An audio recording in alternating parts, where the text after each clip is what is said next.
ಎಲ್ಲಿಗೂ ನಮಸ್ಕಾರ boss, welcome back to Sagar stories. ಮಗ ಏನಕ್ಕೆ ನಮ್ಮ RCB ಚಿನ್ನಸ್ವಾಮಿ ಸ್ಟೇಡಿಯಂ ಅಲ್ಲಿ ನಮ್ಮ ಹೋಮ್ ಗ್ರೌಂಡ್ ಅಲ್ಲಿ ಸ್ಟ್ರಗಲ್ ಮಾಡ್ತಾ ಇದೆ. ಆಡಿರುವಂಥ 6 ಮ್ಯಾಚಲ್ಲಿ 4 ಮ್ಯಾಚ್ನ ಅವೇ ಮ್ಯಾಚ್ಗಳನ್ನ ಈಚೆಗಡೆ ಹೋಗಿ ಗೆದ್ಕೊಂಡು ಬಂದಿದ್ದಾರೆ. 2 ಮ್ಯಾಚ್ನು ಕೂಡ ಸೋತಿರೋದಕ್ಕೆ ರೀಸನ್ ಏನು? ಹೋಮಲ್ಲಿ ಸ್ಟ್ರಗಲ್ RCB ಇದನ್ನು ಇದ್ದಿದ್ದೇನೆ. ಇದು ಇವತ್ತಿಂದ ಈ ಒಂದು ಸೀಸನ್ದು ಮಾತ್ರ ಪ್ರಾಬ್ಲಮ್ ಅಲ್ಲ.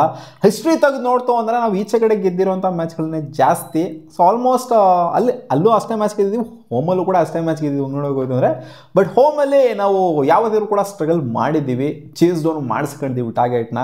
ನಾವು ಫಸ್ಟ್ ಬ್ಯಾಟಿಂಗ್ ಆಡಿದಾಗೆಲ್ಲ majority of the times Chinnaswamy ಸ್ಟೇಡಿಯಮಲ್ಲಿ ಫಸ್ಟ್ ಬ್ಯಾಟಿಂಗ್ ಯಾವಾಗ ಆಡಿದ್ದೀವೋ ಅವಾಗಲೇ ಸೋತರು. ಚೇಸ್ ಡೌನ್ ಮಾಡಿರುವಂಥ ಟೈಮಲ್ಲೆಲ್ಲ ಆಲ್ಮೋಸ್ಟ್ ಗೆದ್ದಿದ್ದೀವಿ, ಒಂದು ರೇಂಜಿಗೆ ಗೆದ್ದಿದ್ದೀವಿ. ಬಟ್ ಫಸ್ಟ್ ಬ್ಯಾಟಿಂಗ್ ಆಡ್ಬಿಟ್ಟು ಯಾವಾಗ ಟಾರ್ಗೆಟ್ನ ಸೆಟ್ ಮಾಡ್ತೀವೋ ಏನೇ ಮಾಡಿದ್ರೂ ಕೂಡ ಇಕ್ಕಿಸ್ಕೊಂಡಿದ್ದೀವಿ. ಎಷ್ಟೆಷ್ಟು ದೊಡ್ಡ ಟಾರ್ಗೆಟ್ನ ಕೊಟ್ಟರು ಕೂಡ ಇಕ್ಕಿಸ್ಕೊಂಡಿದ್ದೀವಿ. ಸೊ ಚಿನ್ನಸ್ವಾಮಿ ಸ್ಟೇಡಿಯಮ್ದು ಸ್ಟ್ಯಾಟ್ಸೇ ಹಂಗಿದೆ ಮಗ. ಫಸ್ಟ್ ಬ್ಯಾಟಿಂಗ್ ಆಡ್ತು ಅಂತಂದರೆ ಸ್ಟ್ರಗಲ್ ಇದ್ದಿದ್ದೇನೆ, ರನ್ಸ್ ಅಷ್ಟೊಂದು ಸ್ಕೋರ್ ಮಾಡೋಕ್ಕಾಗಲ್ಲ. ಚೇಸ್ ಝೋನ್ ಮಾಡುವಂಥ ಟೈಮಲ್ಲಿ ಬ್ಯಾಟಿಂಗು ಕೂಡ ಕಂಫರ್ಟಬಲ್ ಆಗಿರುತ್ತೆ ಆ್ಯಂಡ್ ಚೇಸ್ ಝೋನ್ ಕೂಡ ಈಸಿಯಾಗಿ ಮಾಡ್ಬೋದು. ಎಂಥ ಟಾರ್ಗೆಟ್ ಆದ್ರೂ ಕೂಡ 200 ಆಗಿರಲಿ, 220, 230 ಆಗಿರಲಿ, ಎಂಥ ಟಾರ್ಗೆಟ್ನು ಕೂಡ ಚೇಸ್ ಝೋನ್ ಮಾಡುವಂಥ ಸ್ಟೇಡಿಯಮು ನಮ್ಮ ಚಿನ್ನಸ್ವಾಮಿ ಸ್ಟೇಡಿಯಮು. ಯಾಕಂದರೆ ಶಾರ್ಟ್ ಬೌಂಡ್ರೀಸ್ ಇರೋದ್ರಿಂದ ಲಕ್ಸುರಿ ಆಗೋಗ್ಬಿಡುತ್ತೆ ಬ್ಯಾಟರ್ಸ್ಗಳಿಗೆ ಸೆಕೆಂಡ್ ಇನ್ನಿಂಗ್ಸಲ್ಲಿ ಬ್ಯಾಟಿಂಗ್ ಆಡೋದಕ್ಕೆ. ಸೊ ಟಾಸು ಸಿಕ್ಕಾಪಟ್ಟೆ ಮ್ಯಾಟ್ರ್ ಆಗ್ತಿದೆ ಮಗ. ಹೌದು, ಚಿನ್ನಸ್ವಾಮಿ ಸ್ಟೇಡಿಯಮಲ್ಲಿ ನಮ್ಮ RCB 2 ಮ್ಯಾಚಲ್ಲೂ ಕೂಡ ಟಾಸ್ನ ಸೋತಿದೆ. ಫಸ್ಟ್ ಬ್ಯಾಟಿಂಗ್ ಆಡಿರುವಂಥ ನಮ್ಮ RCB 2 ಮ್ಯಾಚಲ್ಲೂ ಕೂಡ ಗಳಿಸಿರುವಂಥದ್ದು 160+ ಹೋಗೋಕ್ಕಾಗಿಲ್ಲ, 170+ ಹೋಗೋಕ್ಕಾಗಿಲ್ಲ. 1 ಮ್ಯಾಚಲ್ಲಿ 169 ಹೊಡಿತಾರೆ, 1 ಮ್ಯಾಚಲ್ಲಿ 163 ಹೊಡಿತಾರೆ. ಸೊ 160s ಅಲ್ಲೇ ಆಟ ಆಡ್ತಾ ಇದ್ದಾರೆ ಇವರು. ಸೊ 160s ಅಂತ ಅಂದರೆ ಹೌದು, ಇನ್ನೂ ಒಂದು ಪ್ರಾಬ್ಲಮ್ ಏನು ಅಂತಂದರೆ ಬ್ಯಾಟಿಂಗ್ ಕೊಲ್ಯಾಪ್ಸ್ ಆಗ್ತಾ ಇದೆ. ಫಸ್ಟ್ 3 ಓವರ್ ಮಸ್ತಾಗಿ ಆಡೋರು ಲಾಸ್ಟ್ ಮ್ಯಾಚು RCB ಚಿನ್ನಸ್ವಾಮಿಲಿ. ಆದಮೇಲೆ ಟಕ ನಂಗೆ ಪಟಾರ ನನಗೆ 3 ವಿಕೆಟ್ ಡಮ್ಮವರು. ಪೋಪ್ಳಲ್ಲಿ ವಿಕೆಟ್ಸ್ನ ಕಳ್ಕೊಳ್ತಾ ಇದ್ದಾರೆ. ಫಸ್ಟ್ ಮ್ಯಾಚ್ ಏನಾದ್ರು ಗುಜರಾತ್ ಟೈಟನ್ಸ್ ಅಗೇನ್ಸ್ಟು, ಅಲ್ಲೂ ಕೂಡ ಪೋಪ್ಳಲ್ಲಿ ವಿಕೆಟ್ಸ್ನ ಕಳ್ಕೊಂಡಿದ್ರು. ಇಲ್ಲೂ ಕೂಡ ಪೋಪ್ಳಲ್ಲಿ ಟಕ ನಂಗೆ ವಿಕೆಟ್ಸ್ನ ಕಳ್ಕೊಂಡಿದ್ದಾರೆ. ಸೊ ಪೋಪ್ಳಲ್ಲಿ ಯಾವಾಗ RCB ವಿಕೆಟ್ಸ್ಗಳನ್ನ ಕಳ್ಕೊತಾರೋ 3 ವಿಕೆಟ್ನ ಟಕ ನಂಗೆ ಕಳ್ಕೊಳ್ಳೋವಂಥದ್ದು. ಸೊ ಆ ಥರ ಆಯಿತು ಅಂತ ಅಂದಾಗ RCBಗೆ ಸ್ಟ್ರಗಲ್ ಅಂತಿದ್ದೇನೆ. ಅದು ನಮ್ಮ ಚಿನ್ನಸ್ವಾಮಿ ಸ್ಟೇಡಿಯಮಲ್ಲಿ ದುರಾದೃಷ್ಟವಶಕ್ಕೆ ನಮ್ಮ ಚಿನ್ನಸ್ವಾಮಿ ಸ್ಟೇಡಿಯಮಲ್ಲೇ ಪಟ ನಂಗೆ ವಿಕೆಟ್ಸ್ನ RCB ಕಳ್ಕೊಂಡಿದೆ. ಆ್ಯಂಡ್ ನೋಡ್ಕೊಂಡು ಬ್ಯಾಟಿಂಗ್ ಆಡುವಂಥದ್ದು ಮಿಡ್ಲ್ ಆರ್ಡರ್ ಏನಿದೆ, ನಮ್ಮ ಮಿಡ್ಲ್ ಆರ್ಡರ್ ನೋಡ್ಕೊಂಡು ಬ್ಯಾಟಿಂಗ್ ಆಡ್ತಾರೆ. ಸ್ಟ್ರೈಟ್ ಅವೇ ಡಾಮಿನೇಟ್ ಮಾಡೋದು. ಯಾಕಂದರೆ ವಿಕೆಟ್ಸ್ಗಳು ಬೀಳ್ತಾವಲ್ಲ, ಅರ್ಲಿ ಆನ್ ವಿಕೆಟ್ಸ್ ಬೀಳ್ತು ಅಂತಂದರೆ ಎಂಥವ್ರಿಗಾರೋ ಪ್ರೆಷರ್ ಅಂತೂ ಖಂಡಿತ ಕ್ರಿಯೇಟ್ ಆಗೇ ಆಗುತ್ತೆ. ಸೊ ಮಿಡ್ಲ್ ಓವರ್ಸ್ಗಳಲ್ಲಿ ಆ ಒಂದು ರನ್ಸ್ಗಳು ಪಟ ಅಂತ ಬರಬೇಕು ಅನ್ನೋದೇನಿದೆ, ಸೊ ಅದು ಬರ್ತಾ ಇಲ್ಲ. ಸೊ ಡಾಮಿನೇಟ್ ಮಾಡಬೇಕು ಅನ್ನೋದಿದೆ, ಅದು ಚಿನ್ನಸ್ವಾಮಿ ಸ್ಟೇಡಿಯಮಲ್ಲಿ ಆಗ್ತಾ ಇಲ್ಲ. ಫಸ್ಟ್ ಬ್ಯಾಟಿಂಗ್ ಆಡಬೇಕಾದ್ರೆ ಬೌನ್ಸು ಕೂಡ ವಿಚಿತ್ರವಾಗಿಯೇ ಬಿಹೇವ್ ಆಗ್ತಿತ್ತು. ನೀವು ನೋಡಿರ್ತೀರಾ ಅಂತಂದರೆ ಸ್ವಲ್ಪ ನಿಂತು ಬರೋ ಥರ, ಹೋಲ್ಡ್ ಆಗ್ಬಿಟ್ಟು ಬರೋ ಥರ. 2 ಮ್ಯಾಚ್ನು ಕೂಡ ಟಿಪಿಕಲ್ ಚಿನ್ನಸ್ವಾಮಿ ವಿಕೆಟ್ ಥರ ಏನು ಅಷ್ಟೊಂದೇನು, ಫಸ್ಟ್ ಮ್ಯಾಚ್ ಅಂತೂ ಟಿಪಿಕಲ್ ಚಿನ್ನಸ್ವಾಮಿ ವಿಕೆಟ್ ಥರ ಅಂತೂ ಬಿಹೇವ್ ಆಗ್ತಿಲ್ಲ. ಸೆಕೆಂಡ್ ಮ್ಯಾಚ್ ಒಂದು ರೇಂಜಿಗೆ ಪರವಾಗಿಲ್ಲ, ಬಟ್ ನಮ್ಮ RCBನೇ ನೆಟ್ಟಿಗೆ ಬ್ಯಾಟಿಂಗ್ ಆಡಲಿಲ್ಲ ಅಂತ ಹೇಳ್ಬೇಕು. ಯಾಕಂದರೆ ಫಸ್ಟ್ 3 ಓವರ್ ಕಡಕಾಗಿತ್ತು ವಿಕೆಟು, ಬಟ್ ನಮ್ಮ RCB ನೆಟ್ಟಿಗೆ ಬ್ಯಾಟಿಂಗ್ ಆಡಿಲ್ಲ.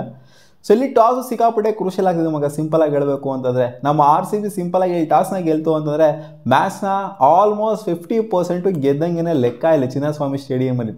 ಟಾಸ್ನ ಗೆದ್ದು ಬೌಲಿಂಗ್ ಆಯ್ಕೆ ಮಾಡ್ಕೊಂಡ್ರು ಅಂತಂದರೆ ಇಲ್ಲೇ ಆಗಿರಲಿ, ವಾಂಕಡೆಲ್ಲೇ ಆಗಿರಲಿ, ಡಿಫೆಂಡ್ ಮಾಡ್ಕೊಂಡಿದ್ದೆಯಲ್ಲ ಅದು ಚಿಕ್ಕ ಟೋಟಲ್ನ ಡಿಫೆಂಡ್ ಮಾಡ್ಕೊಂಡಿದ್ದೆಯಲ್ಲ. Credit goes to RCB bowlers. ಹಂಗೆ ನೋಡೋಕೆ ಹೋಯ್ತು ಅಂದರೆ ಲಾಸ್ಟ್ 2 ಮ್ಯಾಚ್ ಬೌಲರ್ಸ್ ಏನು ಮಾಡಿದ್ರೆ ಚಿನ್ನಸ್ವಾಮಿ ಸ್ಟೇಡಿಯಮಲ್ಲಿ ಸಖತ್ತಾಗಿ ಬೌಲಿಂಗ್ ಮಾಡಿದ್ರೆ ಅಂತ ಹೇಳ್ಬೇಕು. ಯಾಕಂದರೆ ಇಂಥ ಚಿಕ್ಕ ಟೋಟಲ್ 160+ ಡಿಫೆಂಡ್ ಮಾಡ್ಕೋಬೇಕು ಚಿನ್ನಸ್ವಾಮಿಲಿ ಅಂದರೆ ಸಿಕ್ಕಾಪಟ್ಟೆ ಕಷ್ಟ. ಅದರಲ್ಲೂ ಸ್ವಲ್ಪ ಕ್ಲೋಸಿಗೆ ತೊಗೊಂಡೋಗಿದ್ದಾರೆ ಅಂತಂದರೆ, ತಕ್ಕ ಮಟ್ಟಿಗೆ ತೊಗೊಂಡೋಗಿದ್ದಾರೆ ಅಂತಂದರೆ ಬೌಲರ್ಸ್ಗೆ ಕ್ರೆಡಿಟ್ ಕೊಡಬೇಕು. 200 ಹೊಡಿಬೇಕು ಗುರು, ಸಿಂಪಲ್ ಆಗಿಲ್ಲ. ಫಸ್ಟ್ ಬ್ಯಾಟಿಂಗ್ ಆಡೋರು 200 ಹೊಡಿಲೇಬೇಕು ಡಿಫೆಂಡ್ ಮಾಡ್ಕೋಬೇಕು ಅಂತಂದರೆ. ನಮ್ಮ RCB ದಬಾಕೊಂತಿರೋದೆ ಅಲ್ಲಿ ಪೋಪ್ಳಲ್ಲಿ ಮೇನ್ ವಿಕೆಟ್ಸ್ನ ಕಳ್ಕೊಳ್ತಾ ಇದ್ದಾರೆ.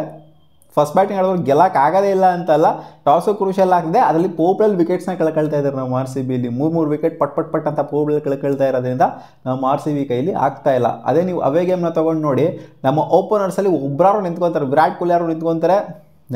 ಲಾಸ್ಟ್ ಮ್ಯಾಚ್ ಹಂಗೆ ನೋಡೋಕೆ ಫಿಲ್ ಸಾಲ್ಟರ್ ಒಂದು 37 ರನ್ ಹೊಡೆದಿದ್ದಾರೆ. ವಿರಾಟ್ ಕೊಹ್ಲಿ ಕೂಡ ಚಿಕ್ಕದಾಗಿ ಕಾಂಟ್ರಿಬ್ಯೂಟ್ ಮಾಡಿ 20+ ಕಾಂಟ್ರಿಬ್ಯೂಟ್ ಮಾಡಿದ್ದಾರೆ.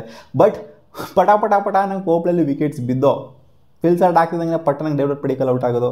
ಸೊ ಒಂಥರ ಟೈಮೇ ಇಲ್ಲ, ವಿತಿನ್ ಫ್ರಾಕ್ಷನ್ ಆಫ್ ಸೆಕೆಂಡ್ಸಲ್ಲಿ ಔಟ್ ಆಗುವಂಥದ್ದು ಇದೆಯಲ್ಲ. ಸೊ 3 ವಿಕೆಟ್ ರ್ಯಾಪಿಡಾಗಿ ಬಿತ್ತು ಅಂತಂದಾಗ ಪ್ರೆಷರ್ ಅಂತೂ ಖಂಡಿತ ಮಿಡ್ಲ್ ಆರ್ಡರ್ ಮೇಲೆ ಬೀಳುತ್ತೆ. ಅವ್ರು ನಿಧಾನಕ್ಕೆ ಆಡ್ತಾರೆ, ಅವಾಗ ಪ್ರೆಷರ್ ಬಿಲ್ಡ್ ಆಗುತ್ತೆ. ನಿಧಾನಕ್ಕೆ ಟುಕು ಆಡಿದಾಗ ರನ್ಸ್ ಬರೋದಿಲ್ಲ. ಸೊ 160+, 150+ ಈ ಥರ ಕಚ್ಕೊಂತು ಅಂತಂದರೆ ಇದು ಸ್ಕೋರೇ ಅಲ್ಲ. ಚೇಸ್ ಡೌನ್ ಮಾಡಬೇಕಾದ್ರೆ ಚಚ್ಚಿ ಬಿಸಾಕ್ತಾರೆ ಅಷ್ಟೇ, 1 ಸೈಡ್ ಮ್ಯಾಚ್ ಮಾಡಿ ಬಿಸಾಕ್ತಾರೆ ಅಪೋನೆಂಟ್ ಟೀಮು. ಸೊ RCBಯಲ್ಲಿ ಬೇಸಿಕಲಿ ಬಂದ್ಬಿಟ್ಟು ಟಾಸ್ನ ಗೆಲ್ಲಬೇಕು, ಮ್ಯಾಚ್ನ ಗೆಲ್ಲಬೇಕು ಅಂತಾರೆ. ಯಾಕಂದರೆ ಕ್ಲಿಯರ್ಲಿ ಸ್ಟ್ರಗಲಿಂಗ್ ಇದ್ದಾರೆ ಗುರು ಚಿನ್ನಸ್ವಾಮಿಯಲ್ಲಿ RCB. ಟಾಸ್ ನಮ್ಮ ಕೈಲಿ ಇಲ್ಲ, ಬಟ್ ಆದರೂ ಟಾಸ್ನ ಗೆಲ್ಲಬೇಕಾಗುತ್ತೆ. ಆ್ಯಂಡ್ ಪೋಪ್ಳಲ್ಲಿ ವಿಕೆಟ್ಸ್ನ ಕಳ್ಕೊಳ್ದಂಗೆ ಆಡಬೇಕಾಗತ್ತೆ. ಇಲ್ಲಿ ಅರ್ಲಿ ಆನೇ ಅಟ್ಯಾಕ್ ಮಾಡಬೇಕು ಚಿನ್ನಸ್ವಾಮಿಲಿ, ಇಲ್ಲ ಅಂತಲ್ಲ, ಬಟ್ ನೋಡ್ಕೊಂಡು ಆಡಬೇಕು ಗುರು. ವಿಕೆಟ್ಸ್ನ ಕಳ್ಕೊಂಡ್ರೆ 1 ವಿಕೆಟ್ ಕಳ್ಕೊಂಡ್ರೆ ಓಕೆ ಪವರ್ ಪ್ಲೇಲಿ, ಇವ್ರು ಪಟ ನಂಗೆ 3 ವಿಕೆಟ್ನ ಕಳ್ಕೊಳ್ಳೋದು ಇದೆಯಲ್ಲ, ಸೊ ಅದು ಸಿಕ್ಕಾಪಟ್ಟೆ ಪ್ರೆಷರ್ನ ಹಾಕತ್ತೆ. ಅದಕ್ಕೋಸ್ಕರ RCB ಮ್ಯಾಚ್ನ ಸೋಲ್ತಾ ಇರೋವಂಥದ್ದು. ಅರ್ಲಿ ಆನ್ ವಿಕೆಟ್ಸು ಕಳ್ಕೊಳ್ತಾ ಇರುತ್ತೆ ಚಿನ್ನಸ್ವಾಮಿ ಸ್ಟೇಡಿಯಮಲ್ಲಿ, ಬೇರೆ ಏನೂ ಇಲ್ಲ. ಅದೇ ಏನಾದರೂ ಅಲಚ್ಚಾಗಿ ಆಡ್ತು ಅಂದರೆ ಓಪನರ್ಸು, ಅಥವಾ 1 ವಿಕೆಟ್ ಬಿದ್ದು ಏನಾದ್ರು ಅಲಚ್ಚಾಗಿ ಆಡ್ತು ಅಂತ ಇಟ್ಕೊಳ್ಳಿ ಪೋಪ್ಳೆನ, ಅವಾಗ RCBಗೆ ಕಂಫರ್ಟು ಅದು ಇದು ಎಲ್ಲ ಬರುತ್ತೆ. ಸೊ ಅವಾಗ ಹಾಕೊಂಡು ಸರಿಯಾಗಿ ಗುಮ್ತಾರೆ. ಒಂದು 200 ಮಗಳು ಗುಮ್ಮಿದ್ರು ಅಂತಂದರೆ ಖಂಡಿತ ಮ್ಯಾಚ್ನ ಫೈಟ್ ಕೊಡ್ಬೋದು. ಫೈಟ್ ಅಟ್ಲೀಸ್ಟ್ ಅಂತೂ ಖಂಡಿತ ಕೊಡ್ಬೋದು. 1 ಸೈಡ್ ಮ್ಯಾಚ್ ಅಂತೂ ಮಾಡ್ಕೊಳ್ಳಲ್ಲ. ಯಾಕಂದರೆ RCB 2 ಮ್ಯಾಚ್ ಆಡಿರೋದು ಆಲ್ಮೋಸ್ಟ್ 1 ಸೈಡೇ ಆಗಿದೆ, ಫೈಟು ಕೂಡ ಕೊಟ್ಟಿಲ್ಲ, ಆ ಥರ 1 ಸೈಡ್ ಮಾಡ್ಕೊಂಡಿದ್ದಾರೆ. ಸೊ ನೀವು ಕಾಮೆಂಟ್ ಸೆಕ್ಷನ್ ಕಾಮೆಂಟ್ ಮಾಡಿ, ಚಿನ್ನಸ್ವಾಮಿ ಸ್ಟೇಡಿಯಮಲ್ಲಿ RCB ಸ್ಟ್ರಗಲ್ ಮಾಡೋದಕ್ಕೆ ರೀಸನ್ ಏನು ಅಂತ. ಒಂದು ಪಿಚ್ನ ಕೂಡ ಕರೆಕ್ಟಾಗಿ ಅನಲೈಸ್ ಮಾಡ್ತಿಲ್ಲ, ಅರ್ಲಿಯಾಗಿ ಜಡ್ಜ್ ಮಾಡ್ಬಿಟ್ಟು ಔಟ್ ಹಾಕಿದ್ದಾರೆ ಅಂತ ನನಗೆ ಅನ್ನಿಸ್ತಾ ಇದೆ. ಕಾಮೆಂಟ್ ಸೆಕ್ಷನಲ್ಲಿ ಹಾಕಿ. ಸಿಗೋಣ ಮುಂದಿನ ನೋಡಿದಲ್ಲಿ. ವಾ.